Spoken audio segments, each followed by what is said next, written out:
देश में चुनाव हुए 1.5 महीना बीत चुका है। दिल्ली में लगातार तीसरी बार सरकार बन चुकी है।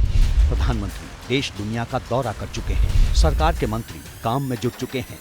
और तो और लोकसभा चुनाव के बाद देश के 7 राज्यों में उपचुनाव भी हो चुके हैं। लेकिन बीजेपी यूपी में करारी हार के सदमे से नहीं उबर पाई। ये नहीं समझ पाई है कि जिस यूपी में 80 की 80 सीटों का टारगेट सेट किया था, वहां 33 सीटें ही क्यों मिली। बीजेपी की यूपी में हार की वजह क्या है? क्या हार की वजह पार्टी में भीतरघात है या फिर हार के लिए कुछ नेता जिम्मेदार हैं? ओबीसी और दलित वोट बीजेपी से क्यों छिटके? इन्हीं सवालों को लेकर लखनऊ में बीजेपी की कार्य समिति की बैठक हुई। बैठक में CM Yogi Adityanath, deputy CM Keshav Prasad Maurya और ब्रजेश पाठक भी मौजूद रहे। बीजेपी के 3,500 कार्यकर्ता भी शामिल हुए। दिल्ली से बीजेपी अध्यक्ष जेपी नड्डा भी मीटिंग में शामिल होने पहुंचे। क्या बोले, पहले वही सुनिए। भारतीय जनता पार्टी है जो पैन इंडिया पार्टी है।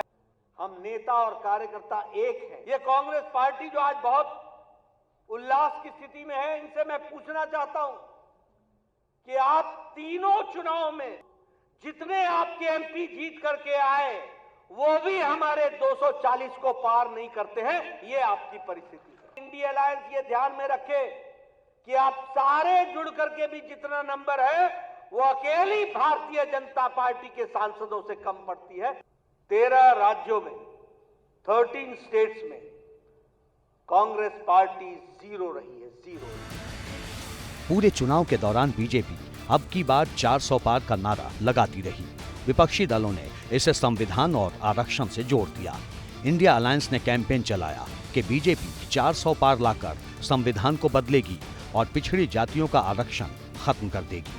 बीजेपी इस नैरेटिव को तोड़ नहीं पाई।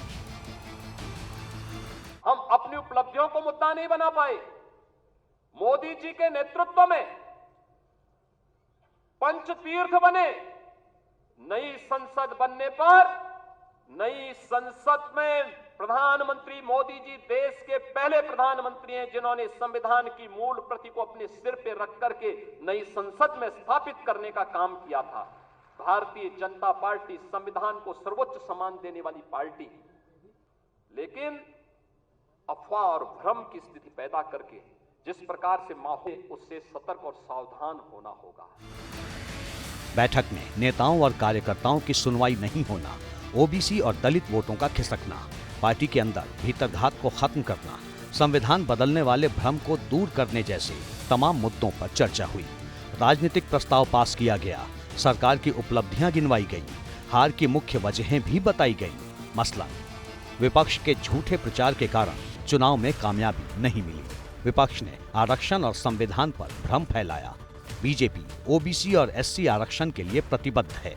समाजवादी पार्टी ने हमेशा आरक्षण और बाबा साहेब का विरोध किया। बीजेपी को और ज्यादा सामर्थ्य के साथ एकजुट होना होगा। सरकारी भर्तियों या परीक्षाओं में रुकावट नहीं आनी चाहिए।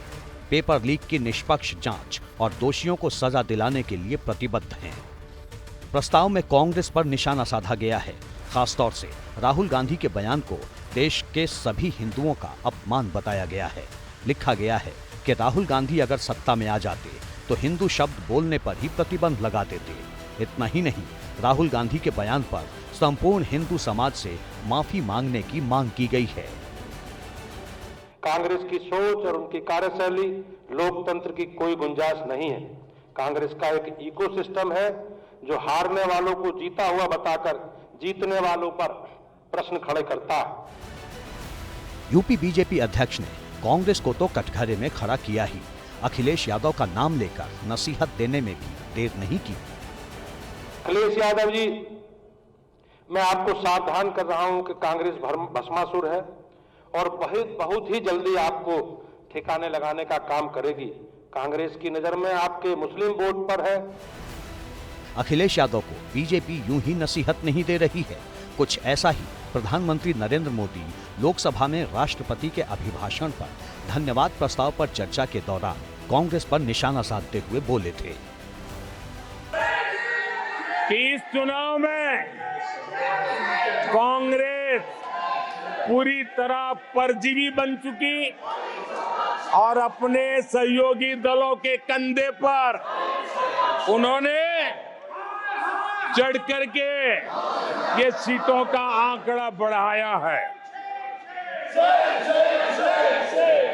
अगर कांग्रेस ने अपने सहयोगियों के जो वोट खाए हैं वो अगर न खाए होते तो लोकसभा में उनके लिए इतनी सीटें जीत पाना भी बहुत मुश्किल था। बीजेपी लगातार अखिलेश यादव को नसीहत दे रही है तो समाजवादी पार्टी सुप्रीमो ने भी पलटवार करने का मौका नहीं छोड़ा। सोशल मीडिया एक्स पर लिखा कि बीजेपी अपना इतिहास देखे, इंडिया गठबंधन सकारात्मक है और सकारात्मक ही रहेगा। तो इसके पीछे 3 साल बाद होने वाले विधानसभा चुनाव हैं। लोकसभा चुनाव में समाजवादी पार्टी ने जिस तरह यूपी में सबसे ज्यादा सीटें जीती हैं, उसने यूपी में नए सियासी समीकरणों का संकेत दे दिया है। ऐसे समझिए, 2017 में यूपी विधानसभा चुनाव में बीजेपी ने 312 सीटें जीती थी, जबकि समाजवादी पार्टी सिर्फ 47 सीटों पर सिमट गई थी। 2022 में बीजेपी ने 255 सीटें जीती, जबकि समाजवादी पार्टी ने 111 सीटें हासिल की। 2024 का लोकसभा चुनाव कांग्रेस और समाजवादी पार्टी ने इंडिया अलायंस के तहत मिलकर लड़ा था। समाजवादी पार्टी ने सबसे ज्यादा 37 सीटें जीती। बीजेपी जानती है कि विधानसभा चुनाव में समाजवादी पार्टी ही सबसे बड़ी चुनौती है। यही वजह है कि कार्य समिति की बैठक के दौरान सीएम योगी आदित्यनाथ 2017 से पहले की यूपी की कानून व्यवस्था का जिक्र करना नहीं भूले। भारतीय जनता पार्टी के कार्यकर्ता को किसी भी स्थिति में बैकफुट पर आने की आवश्यकता नहीं है, किसी भी स्थिति में नहीं है, क्योंकि आपने कार्य किया है। आप विपक्ष में थे, जनता के मुद्दों को लेकर लड़ते थे। आज जब सरकार में थे तो याद करिए, उत्तर प्रदेश के अंदर सुरक्षा का ये वातावरण आपको आज देखने को मिल रहा होगा। आज मुहर्रम आयोजित हो रहा है, इसका पता भी नहीं लग रहा है। यूपी में बीजेपी की मीटिंग ऐसे वक्त में हुई है जब सूबे की 10 सीटों पर उपचुनाव होने हैं। लिहाजा मुख्यमंत्री योगी आदित्यनाथ ने कार्यकर्ताओं का हौसला बढ़ाते हुए उपचुनाव में 10 की 10 सीटें जीतने का दावा किया। कोई कारण नहीं 10 की 10 उपचुनाव फिर से भारतीय जनता पार्टी अपने पक्ष में करने में सफल हो, लेकिन इसके लिए आज से जुड़ना पड़ेगा, लगना पड़ेगा। एक एक कार्यकर्ता को अपना अभियान मान करके फिर इस अभियान के साथ जुटना पड़ेगा। 10 के 10 उपचुनावों के लिए तो हमें अभी से तैयारी करनी ही है। सीएम योगी ने कार्यकर्ताओं का हौसला तो बढ़ाया ही, 2027 के लिए जीत का रोड मैप भी दिया। जीत का यह सिलसिला जो 14, 17, 19, 22 पंचायत चुनाव, नगर निकाय चुनाव, उपचुनावों में बना रहा, यही मोमेंटम 2027 में भी बनेगा। यह हमारा संकल्प आज से होना चाहिए, आज से होना चाहिए। कमल चुनाव चिन्ह को विजयी बनाने के संकल्प के साथ अगर हम आगे बढ़ेंगे तो आपका भी सम्मान होगा, सर्वत्र सम्मान भी मिलेगा। और जो लोग उछल कूद करने का कुत्सित प्रयास कर रहे हैं, मुझे लगता है इनको दोबारा उछल कूद करने का अवसर ही नहीं मिल पाएगा। उत्तर प्रदेश देश का सबसे बड़ा सियासी सूबा है।